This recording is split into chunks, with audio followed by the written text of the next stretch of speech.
Hey, welcome to Keight Krafts. I'm Keight. Today I would like to share with you a hashtag inspired card featuring my second time ever using Hello Bluebird products. Let's get started. To kick off this card, these are the products that I will be using: the Oak Tree Scene and the Tabatha Stamp and Die set. I've gone ahead and cut out the Oak Tree Scene out of some Bristol Smooth cardstock, and I'm just going to be using the tree trunk and the grass, but I just wanted to show you here how interesting this is just to piece together. So I'll set off the extra ones to the side, and we are going to get into a lot of Copic coloring here. Now, I was a little intimidated by this background die. I mean, when I first saw it on the Hello Bluebird website, I thought, wow, this is pretty cool. And then when I got it in the mail, it was kind of, whoa, this is a little intimidating. I've never worked with a background die quite like this, so it was kind of a challenge. I mean, I did chicken out and used one of the other die or stamp sets that I got in a previous video, and this is actually my second time ever using Hello Bluebird. First time with this die set in particular, well, the stamps and dies I should say, and this background die. So all I'm doing is going in for my darkest to lightest with, variation of browns to create the wood texture of the tree. And I wanted to kind of keep it a little bit moody because this is a hashtag inspired card. I took part in the Getting Creeping on Halloween hashtag that my friend Jamie over at Inky and Scrappy started back in November. And all it is getting your creep on. She and I both have a love of all things spooky and Halloweeny, and, we just wanted an excuse to play with our Halloween toys. So that's what, Get Creepin' on Halloween is we bust out our Halloween or creepy or spooky, altogether ooky, stamps and dies and craft stuff, and we just get our little creep on. So that's what the hashtag is all about. All are welcome to join. You don't have to have a YouTube channel to join in. If you want to join and participate, post your stuff on Instagram and use the hashtag Getting Creeping on Halloween and, tag Jamie or I in it, and we can all ooh and ah together, if you will. So all I've done here is I've gone ahead and used different colors of green to create the grass. Now, I should have really just left it as is, and you'll see here in a minute my regrets. So I've got the grass kind of all going in one direction, and then I think, well, I should probably lighten some of this up, and I end up going all willy-nilly with this in the wrong direction. I should have went up and down instead of side to side, and I kind of feel like a little bit of a dingus for that one. So next up, we are going to do the sky. Take a break from Copic coloring.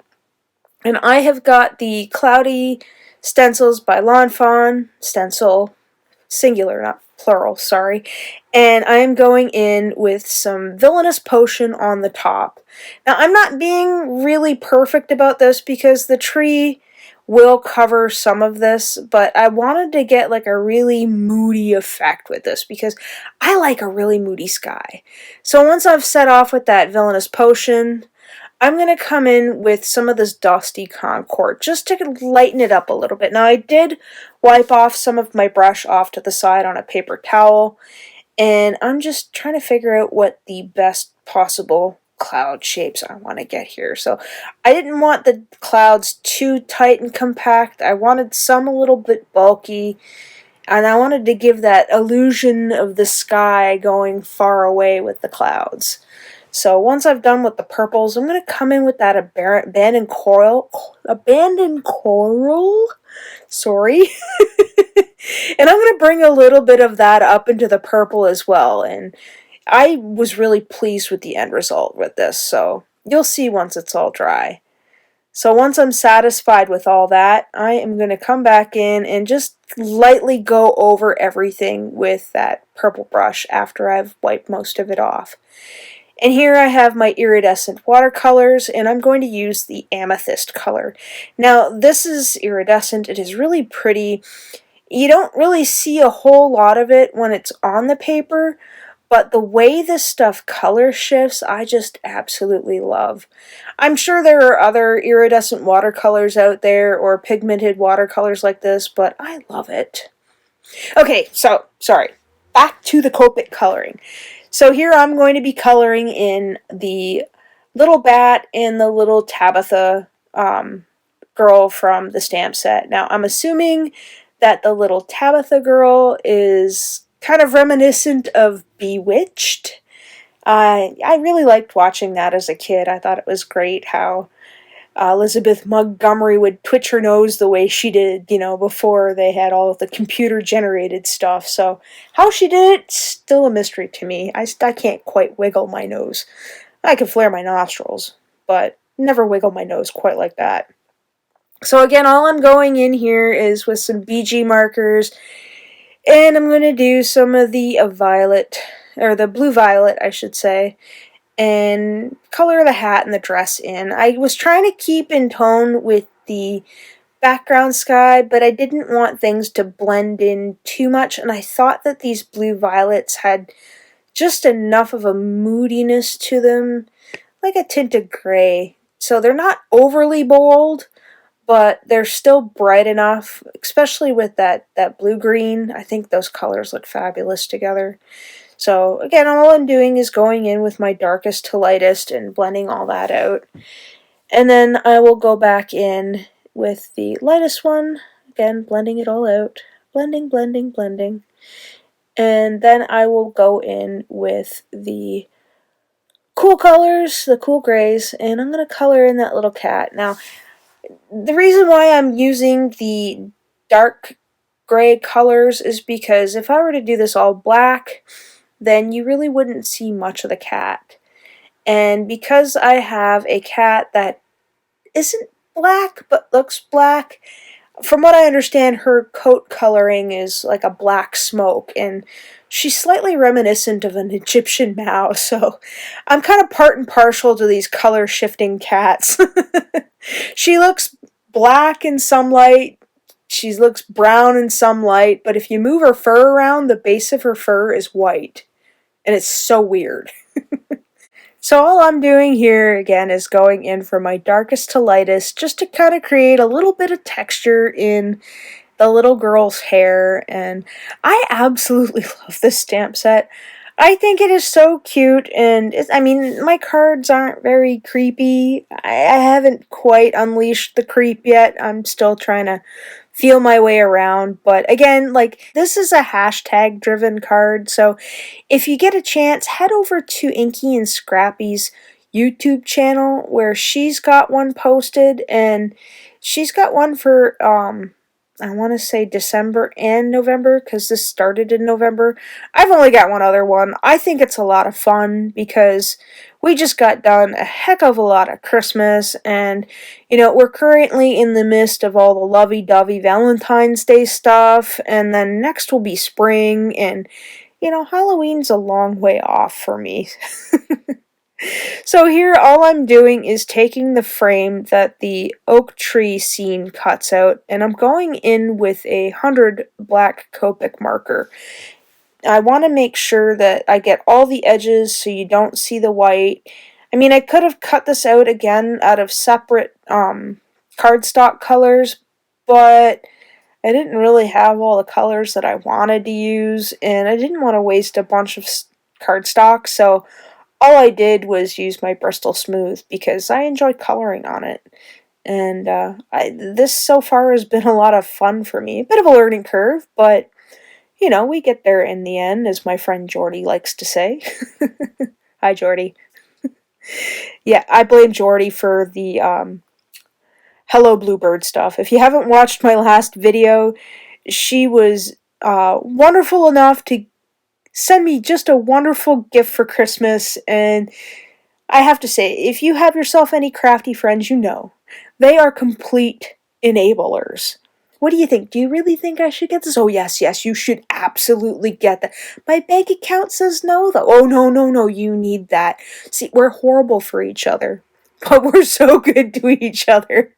So all I'm doing here is I've putting a little bit of glue around the edges, and I am going to stick this down onto my card base. Well, yeah, not my card base, but my panel is what I'm working on, and I want to make sure that this gets all around the edges, so that way you don't see any of the clouds coming through, and that I find really ties in those clouds nice and neat. So next I'm going to piece in the grass, and I'm going to use some more glue, some liquid glue. I didn't want to use any of the tape. I wanted to be able to kind of slide this in and move around if I could, if I was kind of off a little. And you can see I didn't go all the way down to the bottom with the clouds. I didn't feel that I needed them. And once I've wiped off some of that excess glue, I'm going to take my reverse tweezers and I'm going to fit that right in. And once I'm satisfied with where that's fitting in, I'm going to mash that down a little bit and make sure that's snug, and then I'm going to come in with the tree and I'm going to add some glue to that as well. Oh, can't forget the stamping blocks. I swear I use these more as weights than I do for actual stamping.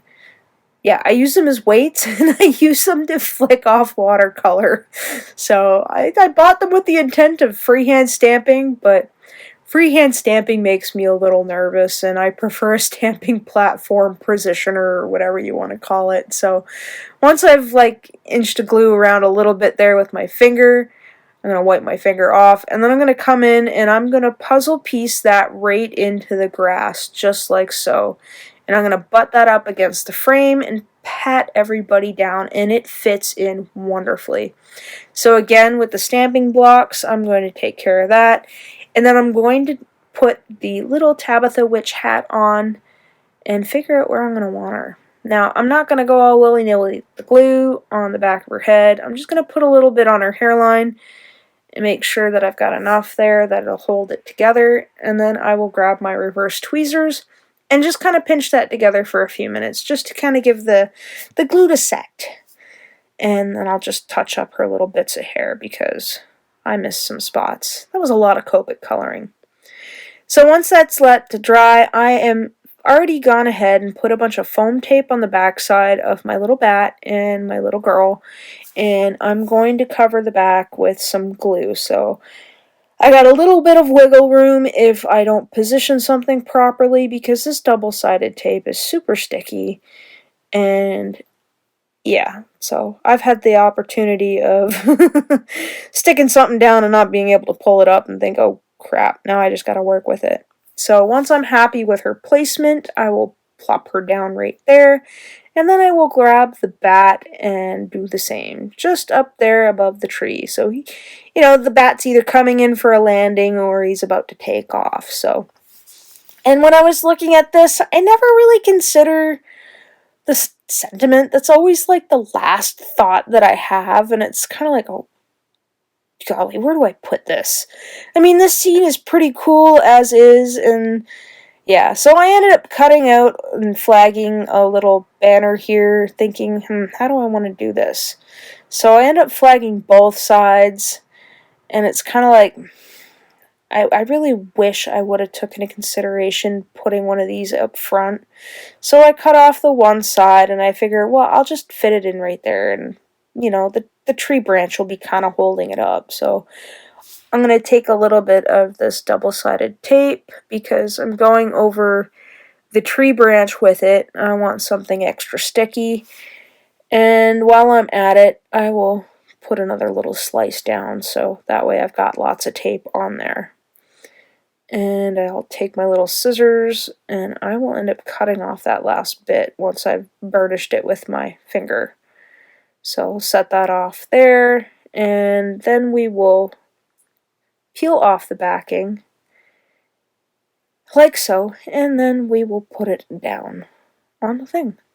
And oh yeah, you gotta add extra glue, because, sometimes you can never have enough adhesive on the back of your project. Well, yeah, you can, but you know what I mean. You don't want to dump a whole squidgy bottle of glue over top of your project. Unless you're into that thing, then no judgment. So once I've figured out where I want to place this, right there, I will mash that down, and then I will put it on a card base and call my card done. And here is my finished card. I really hope you enjoyed today's hashtag driven card. I encourage you to go check the hashtag out over on Instagram and head over to Jamie's at Inky and Scrappy's YouTube channel. And as always, thanks for hanging out with me today. Take care.